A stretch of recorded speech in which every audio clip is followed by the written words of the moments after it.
Asyhadu an la ilaha illallah wahdahu la syarika lah wa asyhadu anna Muhammadan abduhu wa rasuluhu la nabiyya wa la rasula ba'da. Allahumma salli wa sallim ala Muhammad wa ala alihi wa sahbihi wa man tabi'ahum bi ihsanin ila yaumiddin. Amma ba'du. Wa qala Allah ta'ala fil Qur'anil Karim, a'udzu billahi minasy syaithanir rajim. Bismillahirrahmanirrahim.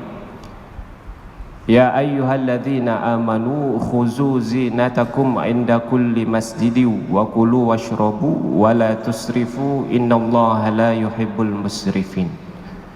Allah Subhanahu wa taala berfirman di dalam Al-Qur'an, wahai orang-orang yang beriman, masuklah ke dalam masjid-masjid kalian dengan pakaian yang rapi, dengan pakaian yang indah, dengan pakaian yang bagus. Wa kulu washrabu wa la tusrifu innallaha la yuhibbul musrifin. Makan dan minumlah kalian, namun jangan sampai berlebih-lebihan. Di dalam ayat yang lain Allah Subhanahu wa taala berfirman, alhaakumut takatsur hatta zurtumul maqabir. Sungguh celaka orang yang telah bermegah-megahan dengan hartanya sampai mereka masuk ke dalam liang kuburnya. Dalam ayat yang lain Allah Subhanahu wa taala berfirman, wailul likulli humazatil lumazah alladzi jama'a malan wa 'addadah yahsabu anna malahu akhlada. Maka celakalah orang yang selalu suka mencela, celakalah orang yang selalu suka mengumpat. Alladzi jama'a malan wa 'addadah, yaitu orang yang mengumpulkan hartanya kemudian menghitung-hitungnya. Yahsabu anna malahu akhlada, kemudian mereka mengira bahwa hartanya itu akan membawa mereka kepada keabadian. Kaum muslimin jamaah yang dirahmati oleh Allah Subhanahu wa taala, tentunya pertama sekali rasa syukur semoga tetap tercurahkan kepada Allah Subhanahu wa taala melalui lisan kita, melalui mulut kita dengan mengucapkan alhamdulillah, berterima kasih kepada Allah Subhanahu wa taala yang telah memberikan kita kesehatan sekaligus kesempatan untuk sekedar menghadiri majlis ilmu yang insya-Allah diberkahi oleh Allah Subhanahu wa taala ini. Tentunya kalau kita berbicara tentang kesyukuran, bahwasanya kesyukuran itu bukan hanya kita sekedar mengucapkan alhamdulillah, terima kasih ya Allah, akan tetapi hakikat dari kesyukuran itu sendiri adalah bagaimana rasa syukur kepada Allah itu harus dibarengi dengan penambahan ketaatan dan ibadah kita kepada Allah Subhanahu wa taala. Karena dalam sebuah riwayat bahwasanya istri Rasulullah sallallahu alaihi wasallam Sayyidah Aisyah ketika itu melihat Rasulullah sallallahu alaihi wasallam beribadah sampai beliau melihat kaki Rasulullah sallallahu alaihi wasallam tawarram, bengkak ketika salat. Ketika itu ibunda Sayyidah Aisyah bertanya kepada Rasulullah, apakah sampai sebegininya engkau beribadah wahai Rasulullah, sedangkan engkau adalah orang yang maksum, terbebas dari dosa dan syurga dijamin untukmu? Maka Rasulullah sallallahu alaihi wasallam pun menjawab, afalam akunu abdan syakura, maka apakah tidak boleh aku menjadi hamba yang terus bersyukur kepada Allah Subhanahu wa taala. Allahumma salli wa sallim ala Muhammad wa ala alihi wa sahbihi ajmain. Semoga selawat dan salam semoga tetap tercurahkan melalui lisan kita kepada Nabi Muhammad, sosok manusia yang sempurna dan paripurna yang tidak perlu kita mengorek-ngorek ataupun mencari contoh yang lain selain Rasulullah sallallahu alaihi wasallam. Sosok manusia yang diutus oleh Allah Subhanahu wa taala sebagai rahmatan lil alamin. Wa ma arsalnaka illa rahmatan lil alamin, tidaklah kami utus engkau Nabi Muhammad kepada dunia ini melainkan bagi rahmat bagi semesta alam. Rahmat itulah yang kita cari, rahmat itulah yang kita perlukan, rahmat itulah yang kita butuhkan di dunia ini, karena dengan rahmat Allah Subhanahu wa taala kita dapat dimasukkan ke surga oleh Allah Subhanahu wa taala. Rahmat itu punlah yang kita minta ketika kita masuk ke dalam masjid ini. Allahumma aftah li abwaaba rahmatik, ya Allah bukakanlah pintu-pintu rahmatmu bagi kami yang masuk ke dalam masjid dan mencari keridhaan dan rahmat darimu ya Allah. Jamaah yang dirahmati oleh Allah Subhanahu wa taala, mengawali majelis ilmu kita pada kesempatan kali ini, sedikit saya mengisahkan pengalaman. Ketika itu kami yang statusnya masih sebagai mahasiswa ketika itu di Timur Tengah, ada fenomena di Timur Tengah itu, khususnya di daerah Mesir, namanya tradisi Maidatur Rahman. Kalau kita terjemahkan secara bahasa, Maidah artinya hidangan, Ar-Rahman artinya sifat Allah yang maha pengasih. Maidah diambil dari surat Al-Maidah yang artinya hidangan. Maidatur Rahman adalah hidangan yang diberikan oleh Allah Subhanahu wa taala yang maha pengasih. Artinya apa? Setiap orang yang ingin berbuka puasa di situ, ingin makan di situ, semuanya boleh. Mau dia itu non muslim, mau dia itu Islam, mau dia itu anak-anak, ibu-ibu, atau orang yang tidak puasa seperti sendiri, silakan makan. Di ganggang, di pinggir-pinggir jalan raya, semuanya makan. Merayakan untuk berbuka puasa. Bahkan konon katanya menurut sejarawan bahwasanya tradisi Maidatur Rahman ini sudah ada sejak dinasti Tuluniyah. Pada masa pemerintahan Ahmad Ibn Tulun, ketika itu beliau mengundang pejabat-pejabat negara untuk makan bersama beliau ketika berbuka puasa, sampai saat ini. Mengambil firman Allah Subhanahu wa taala, wa idz qala Isa bin Maryam Allahumma rabbi anzil alaina maidatan minas sama takunu lana aidan li awwalina wa akhirina. Ketika itu Nabi Isa alaihi salam berdoa kepada Allah, ya Allah, ya Tuhan kami, anzil alaina maidatan minas sama, turunkanlah kepada kami hidangan dari langit sebagai perayaan untuk kami, sebagai hari raya untuk kami, dan sebagai tanda-tanda kekuasaan-Mu ya Allah. Nah, kami ketika itu tentunya 1 bulan di bulan Ramadan itu menjadi kabar gembiralah istilahnya, menjadi bahagialah istilahnya. Kenapa? Sudah jelas 1 bulan ke depan nggak perlu lagi payah-payah untuk mengeluarkan dari kantong untuk makan. Bahkan ketika itu sebelum pergi berbuka puasa, setengah jam sebelum azan maghrib, kadang-kadang pergi bertiga ataupun berdua, sudah ada rencana dulu. Apa rencananya? Nanti kalau kita pergi ke Maidah Rahman, kita mau buka puasa, kita bagi-bagi tugas ya. Apa tugasnya? Kalau nanti ada makanan yang lebih, kamu ambil buahnya, saya ambil ayamnya, kamu ambil nasinya. Kalau memang ada nasi yang lebih yang masih di dalam kotak-kotak, dilebih-lebihkan. Sampai seperti itu mahasiswa, karena saking memikirkan untuk 1 bulan ke depan untuk menghemat pengeluaran lah istilahnya. Nah, ketika pergi setelah selesai berbuka puasa, masing-masing melakukan tugasnya. Ada dapat 1 buah jeruk buah sangkis 1 kilo dia bawa pulang. Ada yang bawa ayam sampai 2 sampai 3 ekor. Ada yang bawa nasi sampai berkotak-kotak untuk dimakan lagi setelah tarawih, atau nanti dimakan lagi, diolah kembali untuk sahur ketika itu. Berkah istilahnya. Tapi ketika akan pulang, kadang-kadang panitia yang buat acara Maidatur Rahman itu ada yang manggil, sini nak, sini dulu katanya. Ini banyak lebih, tolong ambil ini bawa pulang sana. Nah, kami yang sudah nenteng ketika itu makanan ketika itu kadang-kadang bingung, ini sudah banyak sekali. Sedangkan tabiat orang Arab itu pantang untuk ditolak. Terpaksalah kami ambil. Istilahnya nambah kerjaan lagi.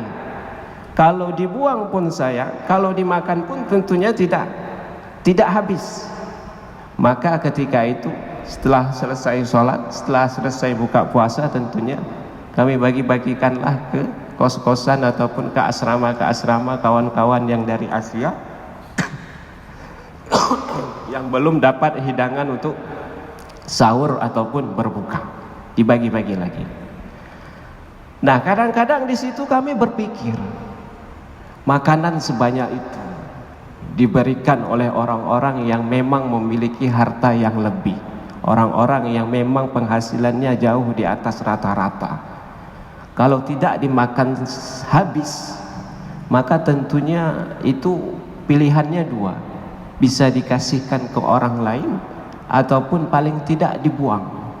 Tapi yang paling banyak ketika itu yang kami temukan adalah paginya ketika itu banyak makanan yang terbuang, begitu saja. Masalah ada yang belum dibuka, nasi segala macam, ayam segala macam.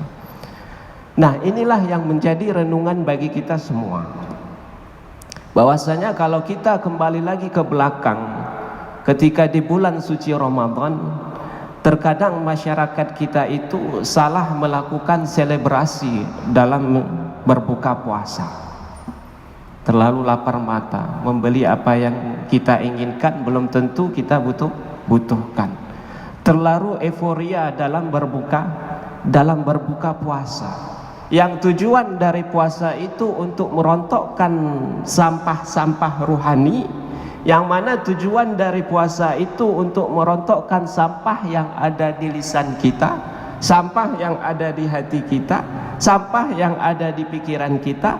Tapi di salah satu sisi kita menumpuk sampah-sampah konsumsi yang dihasilkan oleh diri kita sendiri. Ini yang kadang-kadang kita miris melihatnya. Walaupun benar sabda Rasulullah sallallahu alaihi wasallam, lis-shaim farhatan. Orang yang berpuasa itu memiliki dua kebahagiaan. Farhatun inda fitri, kebahagiaan ketika dia itu bisa berbuka puasa, dan kebahagiaan inda liqa'i rabbih, kebahagiaan ketika dia bertemu dengan Allah Subhanahu wa taala. Namun yang menjadi catatan bahwasanya yang dimaksud dengan kebahagiaan di sini adalah kebahagiaan ketika dalam satu hari penuh itu dia mampu menahan apa yang ia inginkan, apa yang menjadi hawa nafsunya ketika dia melakukan ibadah puasa. Ketika dia mampu menahan hal-hal yang membatalkan puasa, ketika dia mampu menahan hawa nafsunya, min tulu'il fajri ila ghurubis syams, dari sejak terbitnya matahari sampai dengan terbenamnya matahari, ketika dia berhasil melakukan itu satu hari penuh, maka disitulah sebenarnya letak dari kebahagiaan itu sendiri. Makanya Imam Al-Ghazali pernah berucap, sering menyinggung kita sebagai manusia yang berpuasa, mengatakan apa?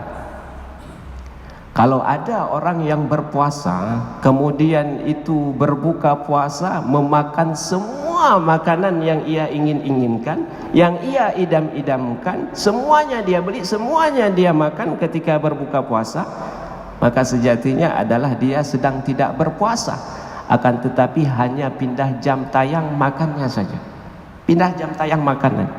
Nah, sejatinya dia tidak melakukan ibadah puasa. Kalau misalnya jam makan pagi dia jam 7 pagi, maka juga pindah jam tayang, makan jam 4 pagi. Itulah sindiran Imam Al-Ghazali kepada orang yang demikian. Bahkan beliau mengatakan at-tana'um fil mubah, ada istilahnya, terlalu bereuforia dengan hal-hal yang mubah.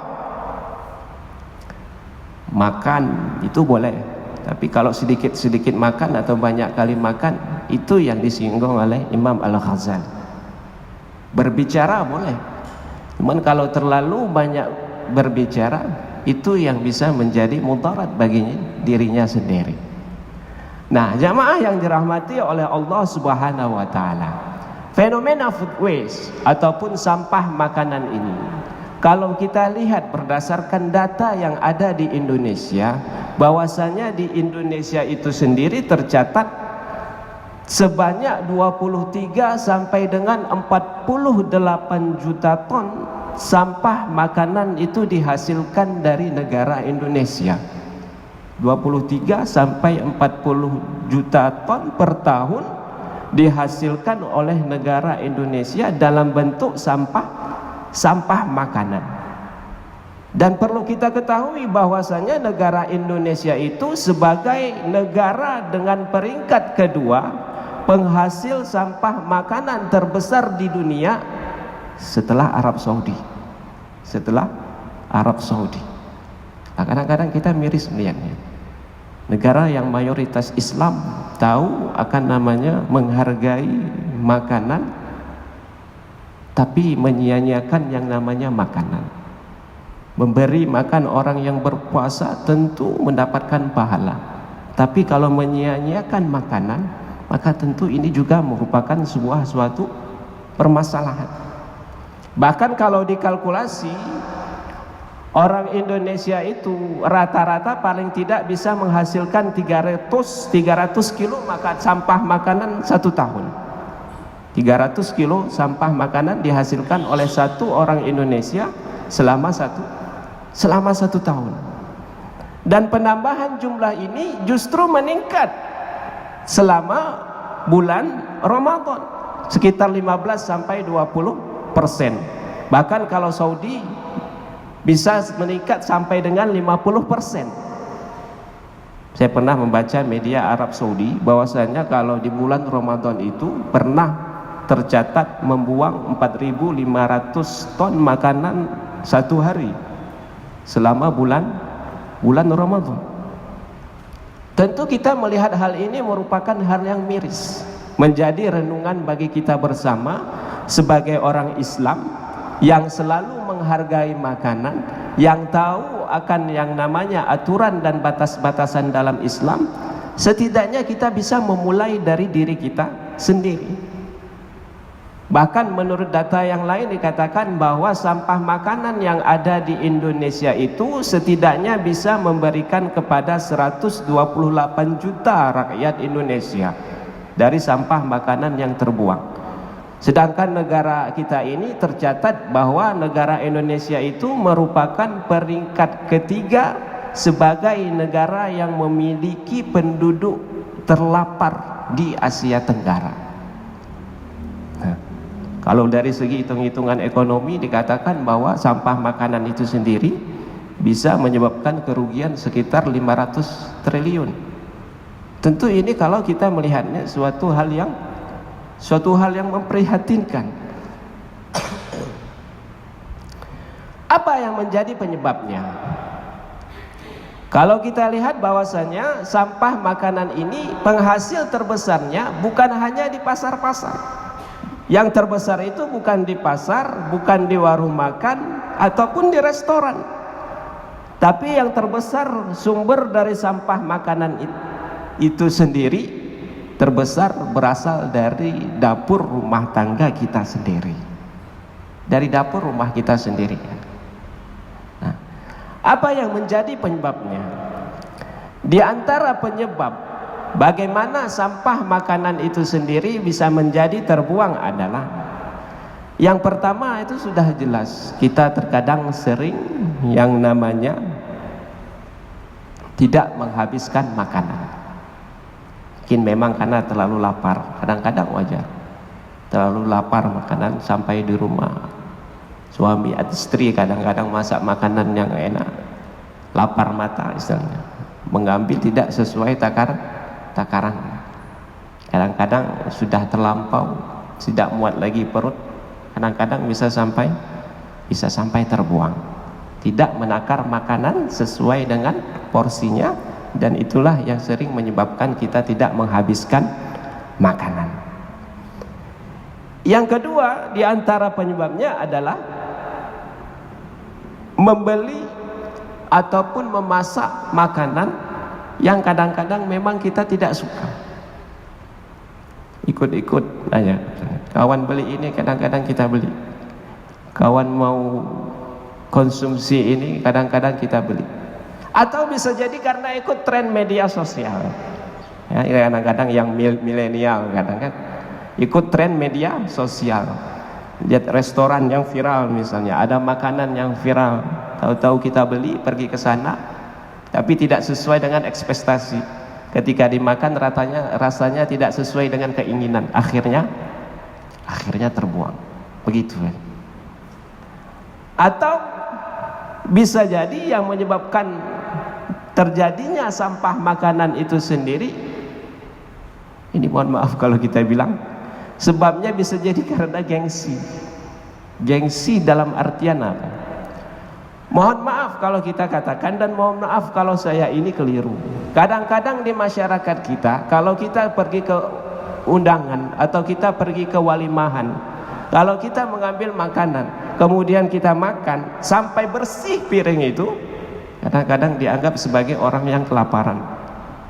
Dianggap sebagai orang yang kelaparan. Dianggap sebagai sesuatu yang aib. Padahal ada tuntunan dari Rasulullah Sallallahu Alaihi Wasallam. Apa tuntunan dari beliau? Idza akala ahadukum falyal'aq asabi'ahu. Kalau kamu makan itu, bersihkan dulu, jilati dulu nasi-nasi, sisa-sisa yang ada di jari-jarimu. Maknanya apa? Sebisa mungkin bagi kita, kalau kita itu mengkonsumsi yang namanya makanan, dihabiskan. Kenapa kata Rasulullah? Fa innahu la yadri fi ayyihinnal barakah. Karena kita tidak tahu di bagian yang mana makanan itu terdapat keberkahan, terdapat kebaikan di dalamnya. Itu anjuran dari Rasulullah. Contoh kecil misalnya, kalau kita lihat kadang-kadang di dalam undangan orang minum aqua gelas yang kecil, itu aja kadang-kadang mohon maaf kalau kita bilang tidak sampai habis. Kadang-kadang disisakan setengah, kadang-kadang disisakan seperempat. Walaupun ada juga beberapa yang minum sampai habis. Itu baru minuman. Belum lagi yang namanya makanan. Nah, ini yang menjadi kadang-kadang menjadi renungan bagi kita semua. Sudah ada tentuan dari Nabi Muhammad Sallallahu Alaihi Wasallam, kalau makan, kalau mengkonsumsi sesuatu, setidaknya harus habis untuk kita makan. Bahkan dalam sebuah riwayat, Nabi Muhammad Sallallahu Alaihi Wasallam tidak pernah menyimpan makanan selama lebih daripada 2 hari. Sudah setelah 2 hari, hari ketiga beliau cari yang lain, beli yang lain, konsumsi yang lain.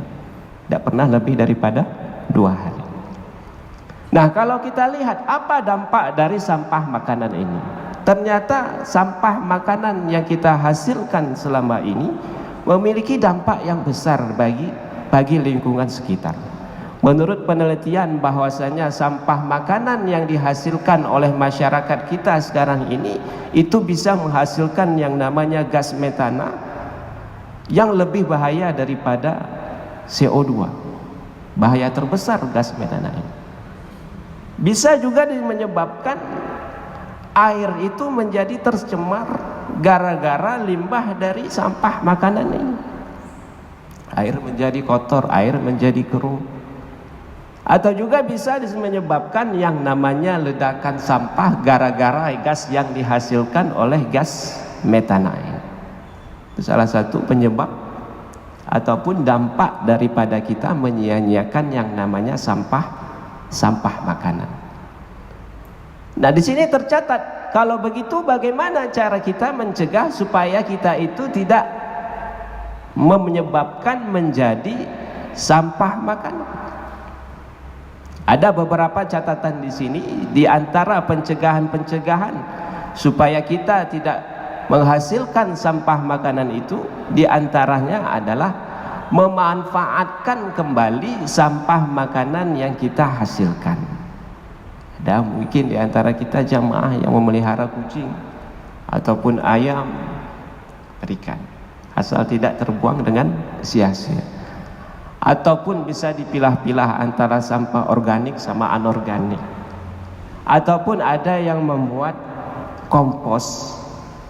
Kemudian yang kedua, bagaimana kita itu mengelola keuangan ataupun berbelanja sesuai dengan kebutuhan, bukan sesuai dengan apa yang kita inginkan. Kadang-kadang apa yang kita inginkan itu belum tentu kita yang namanya butuh buat perencanaan belanja. Yang ketiga, selalu bersyukur atas apa yang diberikan oleh Allah. Dan yang keempat, yang terakhir adalah bagaimana ketika kita itu makan, usahakan lebih baik itu ditakar. karena merupakan sunnah dari Nabi Muhammad SAW. Ketika kita makan itu sebaiknya ditakar. Kilu to'amakum yubarik lakum. Kalau kamu makan sedaknya ditakar secukupnya, yubarik lakum atau yubarik fih dalam riwayat yang lain. Karena ketika kita menakar makanan itu, Allah akan memberi keberkahan di dalamnya. Nah, jamaah yang dirahmati oleh Allah Subhanahu wa taala, itu sekelumit bagaimana tentang fenomena food waste ataupun sampah makanan yang terjadi di negara kita. Lalu bagaimana sekarang yang menjadi pertanyaan, bagaimana sebaiknya seorang muslim itu dalam melakukan kegiatan konsumsi di dalam hidupnya? Jamaah yang dirahmati oleh Allah Subhanahu wa taala, tentu kita mengetahui yang namanya manusia itu sudah menjadi sifat intuitif manusia untuk membutuhkan yang namanya kegiatan konsumsi. Mau dia itu orang kecil, anak kecil, orang dewasa, ibu-ibu, anak-anaknya, bahkan orang yang sesoleh apapun butuh dengan yang namanya konsumsi. Karena itu merupakan suatu usaha bagi manusia untuk bertahan hidup, untuk melanjutkan hidup. Sudah menjadi tabiat manusia untuk melakukan kegiatan konsumsi. Namun kita sebagai orang Islam, sebagai orang muslim yang punya rambu-rambu dalam menjalani kehidupan, tentu memiliki rambu-rambu dalam melakukan kegiatan konsumsi ini. Jangan sampai konsumsi yang kita lakukan itu kebablasan sehingga memberikan mudarat kepada diri kita sendiri ataupun orang lain. Karena itu Allah Subhanahu wa taala berfirman dalam beberapa ayat bagaimana perintah Allah Subhanahu wa taala dalam melakukan kegiatan konsumsi ini. Di dalam Al-Qur'an Allah Subhanahu wa taala berfirman, ya ayyuhalladzina amanu kulu mimma fil ardi halalan thayyiban wa la tattabi'u khutuwatis syaitan. Yang pertama, rambu-rambu dari Allah adalah bagaimana ketika kita melakukan konsumsi, kulu mimma fil ardi halalan thayyiban, halal dan juga baik. Halal dari zatnya, halal juga barangnya, halal cara mendapatkannya, kemudian baik bagi diri kita sendiri, tidak menimbulkan mudarat bagi kita sendiri dan tidak menimbulkan mudarat bagi orang lain. La darara wa la dirara. Tidak menimbulkan mudarat bagi orang yang lain. Ini yang penting pertama sekali. Bahwasanya ketika kita melakukan konsumsi, bahwasanya yang harus kita perhatikan pertama sekali adalah bagaimana apa yang kita makan ataupun apa yang kita butuhkan itu harus barang makanannya itu berupa makanan ataupun barang yang halal dan juga baik.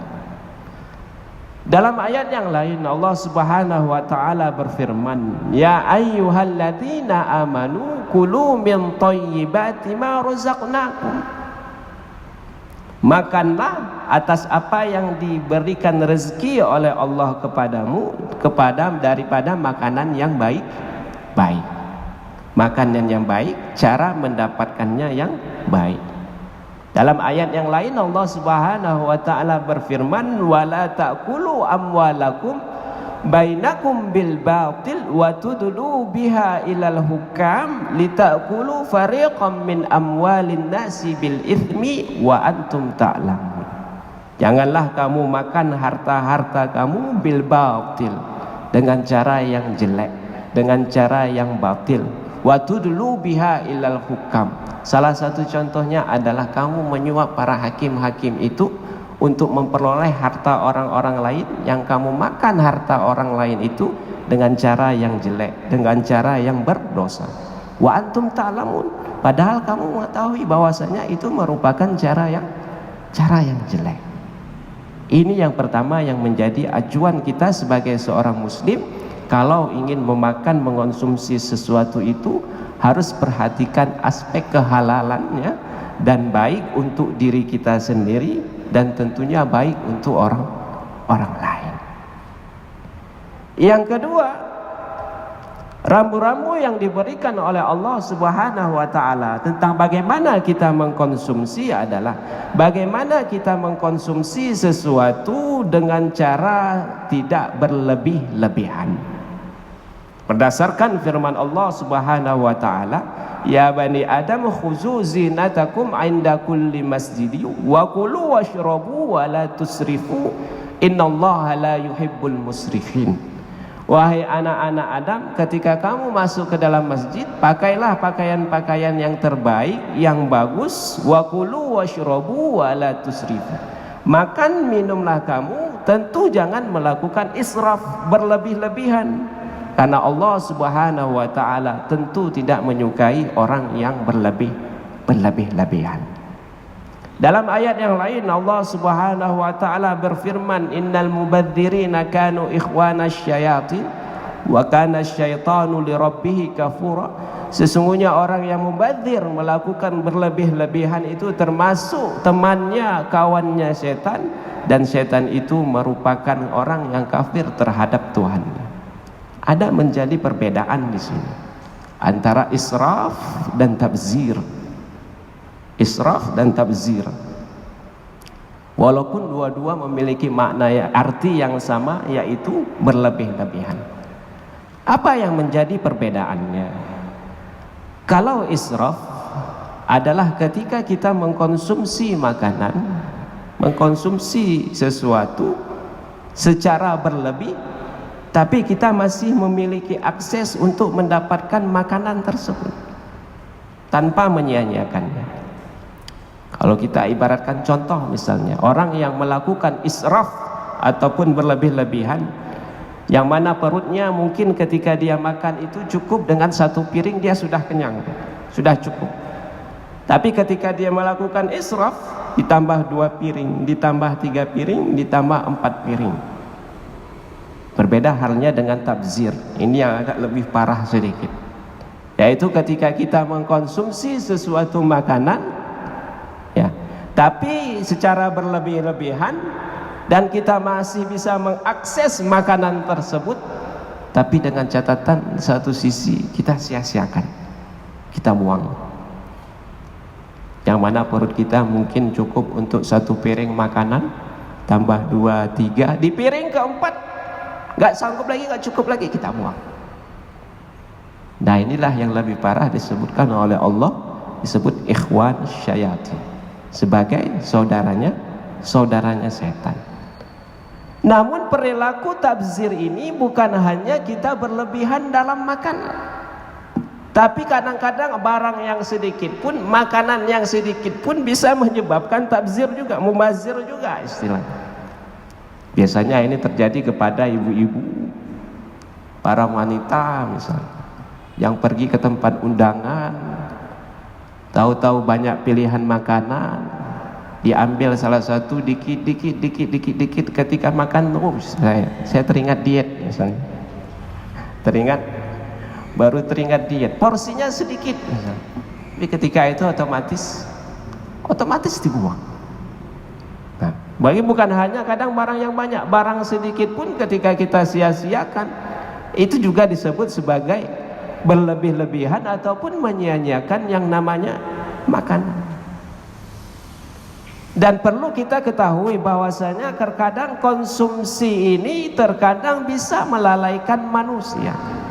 Bagi siapa yang memiliki pendapatan yang berlebih, biasanya orang yang memiliki pendapatan yang berlebih, kadang-kadang yang namanya konsumsi ini bisa membuat yang namanya lalai. Ditambah lagi dengan pengaruh market ataupun pengaruh pasar yang menawarkan berbagai macam banyak hal. Kalau kita ibaratkan sekarang, zaman sekarang ini ada namanya istilah marketplace misalnya kan. Buka Shopee, buka Lazada, buka Bukalapak, buka Tokopedia, apalagi kadang-kadang yang ibu-ibu yang perempuan ada flash sale lagi misalnya kan. Masukkan keranjang dulu, check outnya nanti. Kita milih barang, kadang-kadang yang kita inginkan, tapi belum tentu kita butuhkan.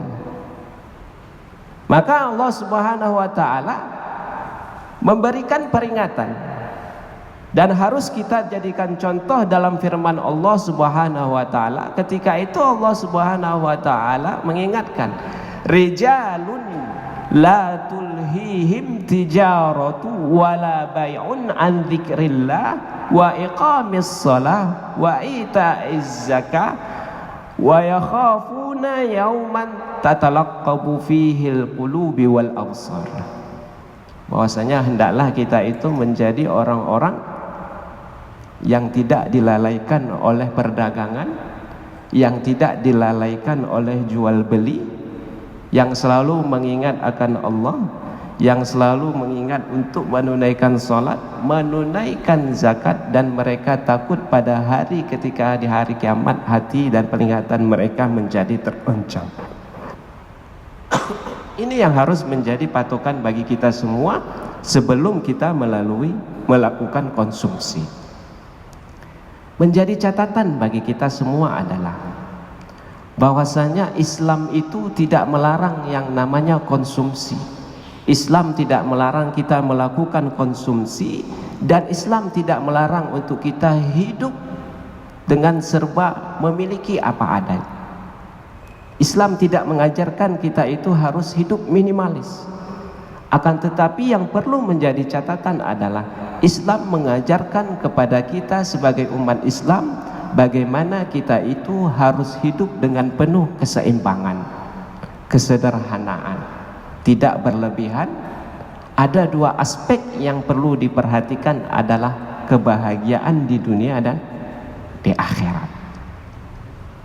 Kalau kita memiliki pendapatan yang banyak, di samping kita bisa mengkonsumsi beberapa hal, maka di satu sisi kita juga harus memperhatikan aspek akhirat kita kepada Allah Subhanahu wa ta'ala.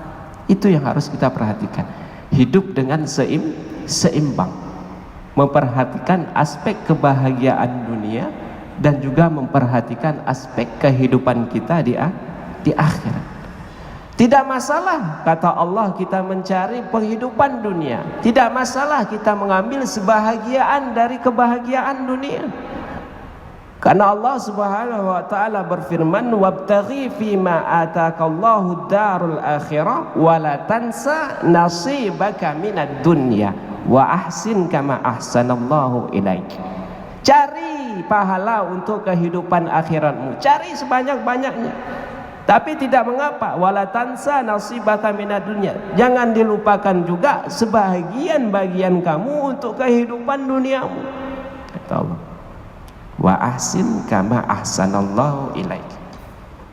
Di ujung ayat. Tetapi ingat juga, berbuat baiklah kepada orang lain sebagaimana Allah Subhanahu wa taala telah berbuat baik atas apa yang telah Allah karuniakan kepadamu.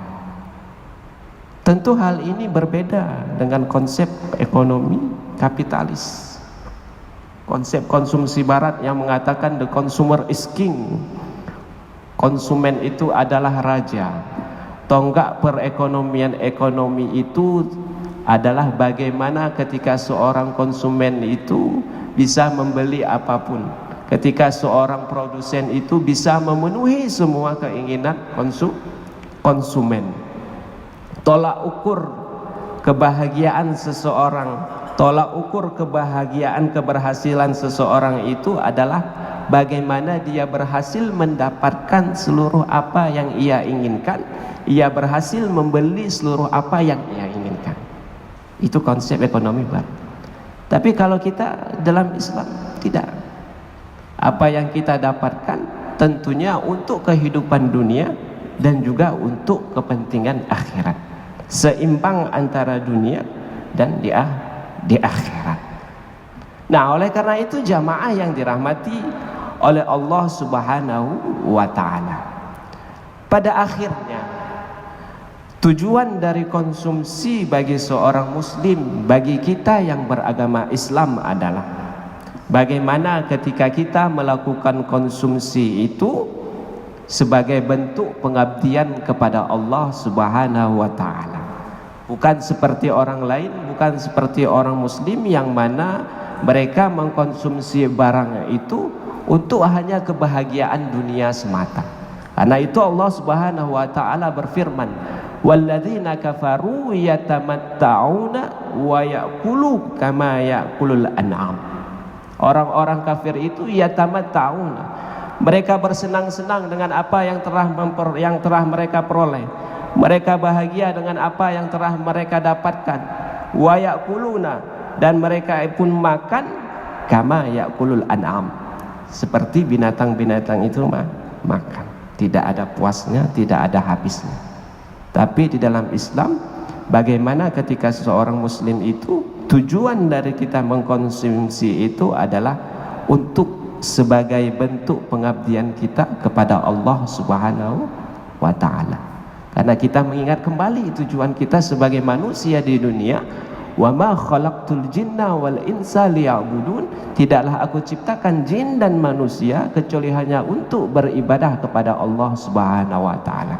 Karena segala bentuk apa yang telah Allah berikan kepada kita, apa yang telah Allah karuniakan kepada kita, ketika Allah memberikan kita makanan, sejatinya itu adalah sebagai bentuk pengabdian untuk bertambah ketaatan ketika kita beribadah kepada Allah Subhanahu wa taala.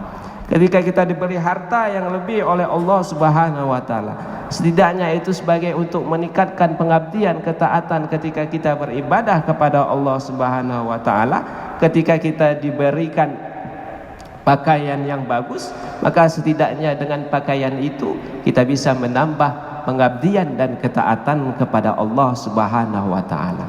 Dan tujuan akhir dari konsumsi bagi seorang muslim itu adalah sebagai bentuk ketaatan kepada Allah Subhanahu wa taala dan untuk meredam sifat serakah, sifat rakus dan sifat tamak yang terdapat dalam diri manusia. Ini saja, mudah-mudahan bermanfaat bagi kita semua. Hadanallahu wa iyyakum ajmain. Wassalamualaikum warahmatullahi wabarakatuh. Atau sebelumnya ada yang ingin ditanyakan, didiskusikan? Ya, silakan Pak Suhardi.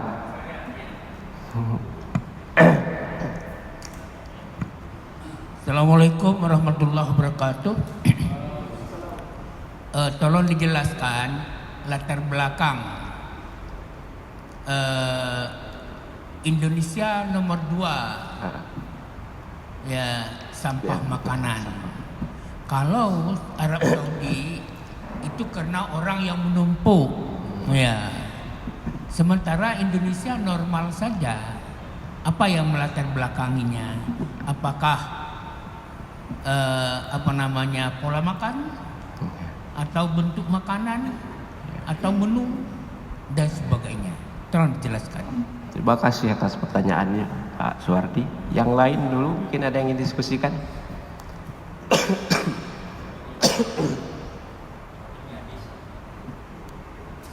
Memang ada penelitian yang baru-baru ini saya baca, bahwasanya negara Indonesia itu merupakan negara kedua sebagai penghasil sampah makanan terbesar di dunia, dan yang nomor satu itu Arab Saudi, dan itu mengalami peningkatan terbesar di dalam bulan Ramadan. Apa yang melatar belakangi Indonesia itu menjadi sebagai penghasil sampah makanan terbesar kedua di dunia setelah Arab Saudi? Yang pertama, kalau kita melihat literatur ataupun jurnal-jurnal yang pernah saya baca, di Indonesia itu kadang-kadang orang sering yang buat namanya acara-acara semacam itu walimah, semacam itu undangan. Dan tentunya ini merupakan suatu hal yang baik kalau kita lihat, mengundang orang lain untuk makan. It'amut ta'am dakhalal jannah, memberi orang lain untuk makan itu bisa menjadi salah satu penyebab untuk memasukkan ke dalam surga. Nah, sebenarnya kalau kita lihat itu terjadi bukan hanya di Indonesia saja. Kalau kita melihat data yang lain, di Malaysia pun sama. Yang kita punya serumpun dengan Malaysia. Malaysia pun sama. Yang penduduknya 20 sampai 25 juta orang, itu juga menjadi penghasil sampah makanan terbesar. Bisa jadi karena penduduk kita itu dermawan, ya, sering memberikan kasih makan kepada orang lain. Tapi di satu sisi kita belum siap kalau makanannya ini tidak habis, mau dibawa kemana makanan ini? Kalau di Perancis kita lihat itu ada yang namanya memang pengelolaan sampah makanan. Jadi dalam artian kalau di Perancis itu sudah ada yang namanya memang pengelolaan makanan. Jadi kalau restoran ataupun rumah-rumah makanan yang ada di Prancis itu tidak boleh sembarangan membuang sampah makanan. Ada memang orang yang mengambil khusus, nanti orang yang khusus itu mengambil, jadi sampah makanan itu bisa diolah. Dan kita di Indonesia belum ada di situ, kecuali ada di beberapa daerah. Kalau tidak salah itu di daerah Jawa Barat dan Semarang, Jawa Tengah. Baru sudah ada pengelolaan sampah makanan itu sendiri. Nah, ini yang menjadi catatan bagi kita semua. Kalau kita lihat dari segi undang-undang kan sudah ada peraturan yang namanya wali kota ataupun peraturan daerah, yang di situ disebutkan bahwasanya setiap sampah rumah tangga itu semuanya wajib dikelola dengan baik oleh bagi siapa yang mengurus rumah tangga itu. Di samping juga ada retribusi untuk pengelolaan sampah yang mengutip sampah, wajib dikelola. Tapi kalau kita lihat kan itu hanya sekedar himbauan, wajib tapi cuma sekedar himbauan, tanpa ada implementasi yang jelas dari kita sendiri ataupun dari pemerintah. Nah, inilah yang menjadi catatan bagi kita semua. Setidaknya sampah makanan yang kita hasilkan di dalam rumah tangga kita itu sendiri harus bisa kita kelola dengan baik. Mungkin ada yang pelihara ayam, seperti yang dijelaskan tadi, kasihkan. Ada kucing, kasihkan. Kalau rajin misalnya bisa kita pisahkan antara organik dan anorganik, bisa kita pilih. Dari segi perilaku pun harus kita ubah. Kalau makan sebaiknya ditakar sesuai dengan tuntutan Rasulullah. Kalaupun kita buat acara, kadang-kadang pun harus kita persiapkan. Ketika makanan ini tidak habis, kemana makanan ini harus kita bawa? Kemana makanan ini harus kita olah? Mungkin itu sedikit dari penjelasan saya. Terima kasih, Mas Faruk. Ada lagi? Tidak ada lagi? 2 menit lagi? Saya kira tidak ada ya. Baiklah, terima kasih kami ucapkan kepada jamaah yang berkesempatan hadir pada majelis kita pada malam hari ini. Mudah-mudahan Allah Subhanahu wa taala mencatat itu semua sebagai amal jariah, amal ibadah di hadapan Allah Subhanahu wa taala. Hadanallahu wa iyyakum ajmain. Wassalamualaikum